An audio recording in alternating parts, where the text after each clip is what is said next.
Assalamu alaikum warahmatullahi wabarakatuh. Hii kadhia ya kupotea sehemu za siri, hii kadhia si ya kuchukuliwa masihara kufikia sasa, kwa sababu nimepokea voice hivi usiku.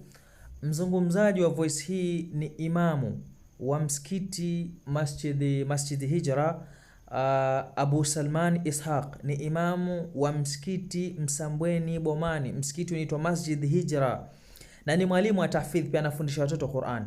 Hebu sikiliza, hili jambo limetokea kwake, yani katika vijana wake anaowafundisha Qur'an. Hebu sikiliza hili jambo la kupokea simu namba usiyoijua kisha sehemu za siri kupotea, limetokea kwa moja ya wanafunzi wake. Hebu sikiliza kwa makini hii voice. Assalamu alaikum warahmatullahi wabarakatuh. Bismillahir rahmanir rahim. Alhamdulillahi rabbil alamin. Thumma as-salatu was-salamu ala ashrafil anbiya'i wa imamil mursalin sallallahu alayhi wa ala alihi at-tayyibin at-tahirin, amma ba'd. Hii ni tahadhari kwa watu wote, ndugu zangu nyote. Hivi karibuni kumekuwa na habari zinazosambaa kuhusiana na mtu kupigiwa simu na namba ngeni, kisha baada ya kuzungumza na yule aliyekupigia unapata madhara yasiyokuwa ya kawaida, kwa maana nyeti zako na sehemu zako za siri zinapotea.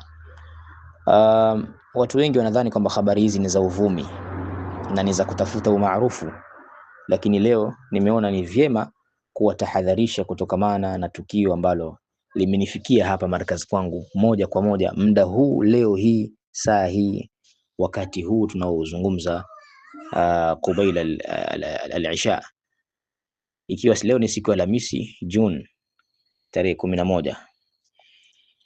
Mimi mzungumzaji ni Abu Salman Ishaq, imamu markaz Dar al-Hijra na mwalimu wa tahfidhi al-Quran katika kituo hiki kinachopatikana Bomani Msambweni, karibu na petrol station. Leo amenijia mmoja wa vijana wangu wanaosoma katika darasa zangu za halaka zetu za kila siku baada ya asr kusoma mutuni mbalimbali. Amenijia mmoja wa kijana wangu muda baada salati al-maghrib, akiwa ametahamaki kabisa.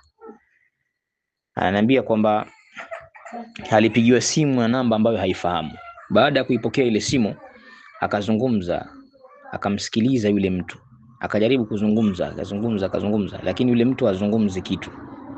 Mara baada ya hapo akaanza kuhisi mabadiliko yasiyo ya kawaida ndani ya mwili wake. Nyeti zake zilipotea na uume wake ulisinyaa, ulipotea. Akatahamaki, akataharuki, akaja kwangu mbio, na baada ya kufuatilia hali yake na kujiridhisha, tukaona kwamba kulikuwa na athari kubwa kabisa inayomhusu kijana. Na kwa idhini ya Allah, yeye mwenyewe alikuwa kameanza kujisomea Qur'an, alafu ndio akaja kwangu, na nami pia nikaanza kumsomea Qur'ani, nikamfanyia ruqya kipindi cha baina al-maghrib, baada al-maghrib mpaka isha, nikamfanyia ruqya, walillahi alhamdu. Hivi sasa uume umeanza kuregea, yani umeanza kuchomoza hivi kama kile cha mtoto wa kuzaliwa leo, kimeanza kuchomoza hivi, lakini ilikuwa imesinyaa, imeingia ndani kabisa, na mimi mwenyewe nimethibitisha, ndugu zangu. Kwa sababu hiyo, na wanasi ndugu zangu kuwa waangalifu katika jambo la kupokea simu namba ambayo wewe huifahamu, hasa ikiwa kuna mambo ya kutia shaka au mazungumzo yasiyoeleweka katika simu hiyo. Basi Muislamu anatakiwa kujilinda kwa adhkar za asubuhi na jioni, kusoma ayatul kursi, al-ikhlas, al-falaq, an-nas, pamoja na kumtegemea Allah azza wa jalla katika kila jambo. Kwa hiyo hii ni tahadhari, ndugu zangu.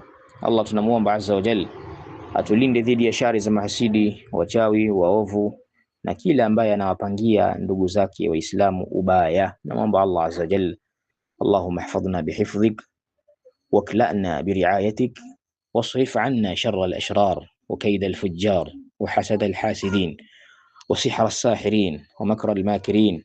اللهم إنك على كل شيء قدير. إن نعوذ بك من شر ما خلقت ومن شر كل ذي شر ونسألك العافية والسلامة في الدين والدنيا والآخرة. جزاكم الله خيرا وبارك الله فيكم. كويني وانغاليزي.